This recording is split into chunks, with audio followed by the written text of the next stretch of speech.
Bonsoir à tous. J'ai l'honneur de m'adresser à vous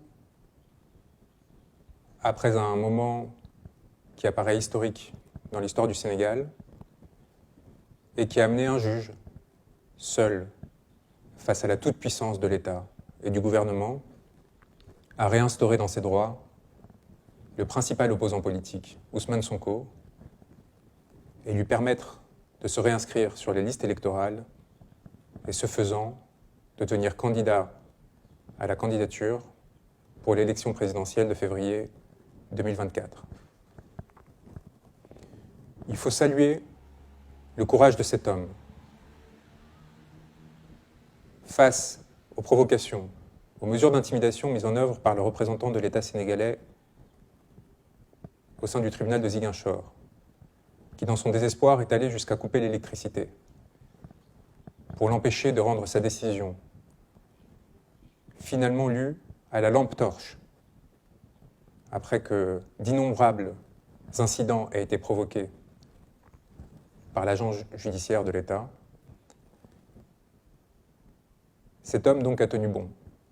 Cet homme qui avait été exilé par le pouvoir, parce qu'il croyait au droit, dans ce qui était considéré comme les confins du Sénégal, et qui, rompant avec ces circonstances, a réussi à les renverser et devenir la bête noire du Sénégal, du pouvoir sénégalais, en se mettant au service du peuple sénégalais. Chers amis, il faut que vous sachiez que nous ne pouvons pas nous reposer sur cet acte individuel héroïque et que le système auquel nous faisons face tremble et s'inquiète de son devenir.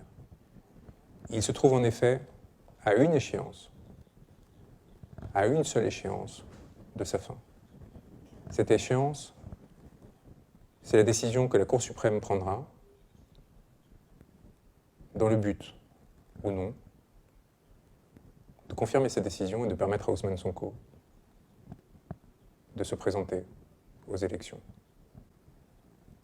La confirmation de la décision de Ziguinchor, qui est une décision qui est fondée en droit et qui rompt avec les stratagèmes mis en place par le pouvoir, est évidente de ce point de vue, mais politiquement aussi, son sort est censé être scellé. Il appartiendra donc aux magistrats à 4 mois de cette élection présidentielle de montrer leur droiture et leur indépendance, et il appartiendra au peuple du Sénégal de montrer l'importance qu'il accorde au fait que ces élections se déroulent dans un cadre pluraliste et qu'elles soient en cela purement démocratiques. Nous avons l'opportunité de rompre avec un cycle qui, commencé en mars 2021, a vu la violence devenir un instrument du politique et de domination de la part du pouvoir.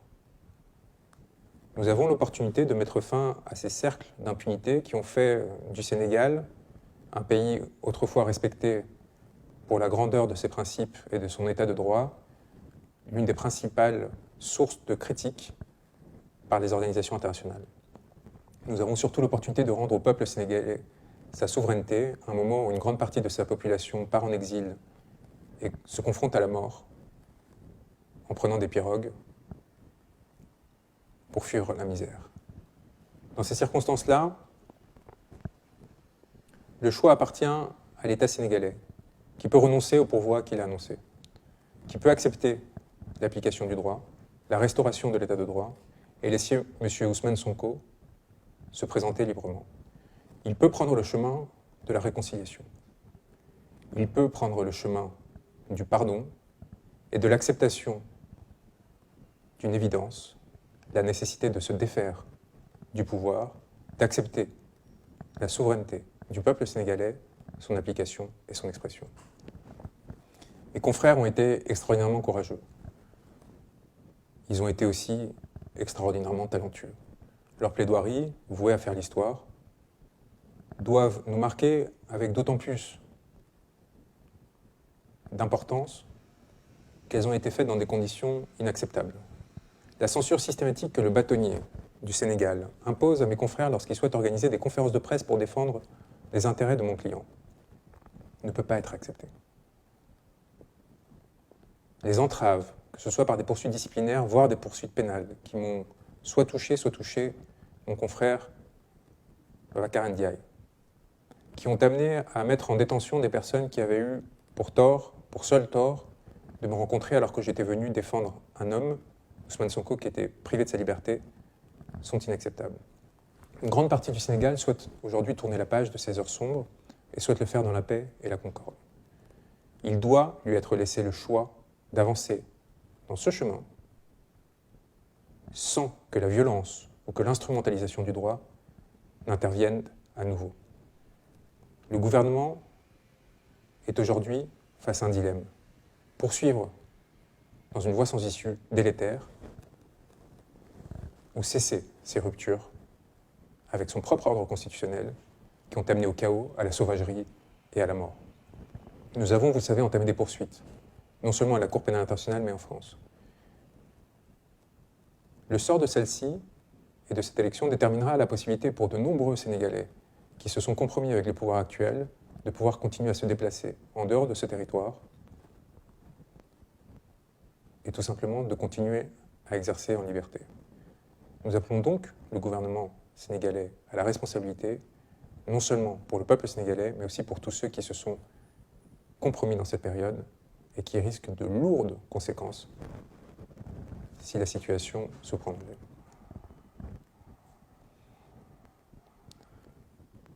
Je souhaite dire un mot aux Sénégalais qui penseraient que la suite dépend de l'État, des avocats de M. Sonko.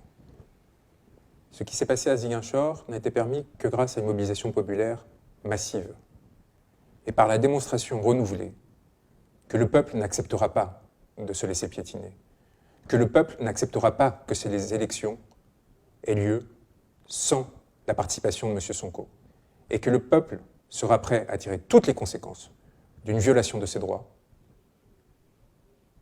afin de se faire respecter. Il est donc essentiel que dans la perspective des prochaines échéances, cette mobilisation se maintienne. Et le courage et la créativité de ceux qui, malgré les interdictions systématiques de manifestation, malgré l'existence de 1500 prisonniers politiques sur ce territoire, ont continué à trouver de nouvelles voies pour démontrer leur soutien à M. Sonko et plus généralement à la démocratie, est crucial. Que ce soit par la démonstration systématique de cet engagement au sein de manifestations publiques, comme lors des matchs de football, ou à travers la mobilisation sur les réseaux sociaux et enfin les mobilisations populaires sur le terrain, il apparaît essentiel et cardinal que vous continuiez, par fidélité aussi, pour les sacrifices qui ont été mis en œuvre par M. Sonko pour défendre les intérêts de cette population. Celui-ci croit en son destin, n'est prêt à aucune forme de compromission, de négociation comme tant d'autres s'y sont voués. Il respecte et exige le respect strict de l'état de droit qui doit, de façon concomitante, lui permettre de se présenter sans condition et sans qu'il soit besoin de se compromettre ou de demander une quelconque assistance au pouvoir actuel. C'est donc un appel solennel à celui-ci, à respecter ses propres règles et à s'engager sur la voie de la normalisation de la situation politique que nous passons maintenant. Nous vous appelons, Sénégalais, à protéger l'ensemble des personnes qui se sont engagées pour vous défendre, vous, vos intérêts et votre dignité, à vous assurer qu'ils ne seront pas touchés, à vous assurer que nulle main ne pourra venir sur eux pour les atteindre et les affecter. Depuis Paris, depuis les Comores, où mon confrère Saïd Larifou exerce et a fait le déplacement jusqu'à Ziguinchor pour montrer encore une fois l'importance et l'attachement qu'une grande partie de la communauté internationale a pour cette affaire. Des Antilles, où ma consoeur Lorenza Brojac et Maître Tacita agissent. Des institutions internationales de Madrid, où nous avons été reçus pour mettre en place une série de mobilisations afin de restaurer l'état de droit et la démocratie sénégalaise. Nous vous assurons que nous resterons à vos côtés et que nous continuerons à nous battre pour peu que vous aussi, vous restiez mobilisés. Nous appelons enfin les magistrats et les hauts fonctionnaires qui seraient inquiets des conséquences qui pourraient y avoir sur leur carrière, dans le cas où ils respectaient le droit et l'appliquaient, plutôt que de se soumettre aux instructions politiques et inacceptables du pouvoir en place. Nous les appelons d'une part à se rappeler de leur serment, de la nécessaire dignité avec laquelle ils doivent exercer. Nous les appelons aussi de façon plus pragmatique à se rappeler que dans quelques mois, ce pouvoir s'effondrera s'il cesse de respecter ses propres principes. Sans Ousmane Sonko, en février 2024, il n'y aura pas d'élection. Il n'y aura pas d'élection parce que le droit, le strict droit, exige qu'il puisse se présenter. Et nous rappelons que les procédures que nous avons enclenchées ne sont pas complètes et que toute compromission de la part de forces institutionnelles qui viendraient détourner le droit de façon évidente, dans le but de complaire au pouvoir actuel, feront l'objet de poursuites supplémentaires et amèneront à des conséquences qui pourront, encore une fois, toute leur vie, les poursuivre. Il n'y a pas de possibilité de négociation, que ce soit d'une autre candidature que celle de M. Sonko, que ce soit celle d'un décalage des élections comme cela a été un temps prévu, ou que ce soit évidemment la tenue d'élections sans des représentants de ce courant populaire massif qui s'est levé aux côtés de ce dernier. La communauté internationale le sait, l'a rappelé et indiqué encore récemment au pouvoir sénégalais lors de son passage aux États-Unis, rappelé la nécessité de tenir des élections inclusives et a pris acte de la décision de Ziguinchor qui, encore une fois, fera l'histoire. Je tiens à rendre hommage, encore une fois, une dernière fois, à l'ensemble de ses confrères qui, depuis Dakar, continuent d'exercer malgré les pressions qui sont les leurs, qui se sont déplacés à Ziguinchor pour arracher cette victoire essentielle.